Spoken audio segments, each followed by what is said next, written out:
वळूया पुढल्या बातमीकडे। बातमी मनोज जरांगे पाटील यांच्या संदर्भातली आहे। 6 दिवसांच्या उपोषणानंतर मनोज जरांगे पाटलांना रुग्णालयात दाखल करण्यात आलंय। त्यांच्यावर संभाजीनगरच्या गेलेस्के रुग्णालयात सध्या उपचार सुरू आहेत। दरम्यान जरांगे पाटील आज पत्रकार परिषद सुद्धा घेणार आहेत। पत्रकार परिषदेच्या माध्यमातून जरांगे काय बोलतायत याकडे सगळ्यांच्याच नजर आहे।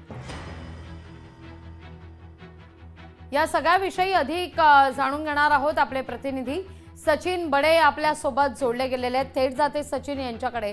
सचिन, काय अधिक माहिती या सगळ्या संदर्भात? जरांगेंनी मुंबईत येऊन धडकण्याचा सुद्धा इशारा दिला असल्याचं कळतंय। आज जरांगे नेमका काय बोलणार याकडे सगळ्यांच्याच नजर आहेत। लागवीजी, मनोज जरांगे पाटील पुन्हा एकदा उपोषणाला बसलेले होते, मात्र त्यांनी हे उपोषण आता मागे घेतलेलं आहे।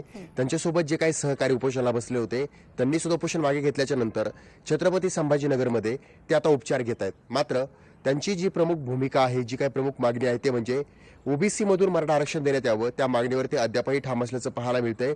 मात्र त्यांनी आतापर्यंत जी उपोषण केले त्यानंतर सरकारनं गांभीर्याने घेतलं का, हा एक प्रश्न उपस्थित केला जातोय। कारण मागील काही दिवसांपासून आपण पाहिलं की मागील वर्ष जे होतं ते मनोज जरांगे यांच्या उपोषणानं गाजलं आणि त्यानंतर या वर्षी देखील त्यांनी हे पहिलं उपोषण सुरू केलं।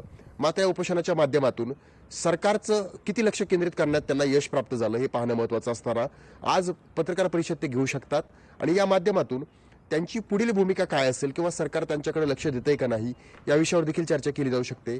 कारण मनोज जरांगे यांचं उपोषण, यांचं आंदोलन बीड प्रकरणानंतर पुन्हा एकदा चर्चेत आलं आणि हे उपोषण जे होतं हे मराठा समाजाला कुठेतरी एकदा न्याय मिळेल आणि मराठा समाजाला आरक्षण मिळेल ही मागणी घेऊन मनोज जरांगे यांनी केलेलं होतं। मात्र यामध्ये यश किती मिळालं हे पाहणं सुद्धा महत्त्वाचं असताना दुसरीकडे आता त्यांची भूमिका ते स्पष्ट करणार आहेत। भूमिकेच्या माध्यमातून हे सुद्धा समोर येऊ शकतं की सरकारला ते कोंडीत पकडतील का, मुंबईला जातील का। लागवीजी, निश्चित।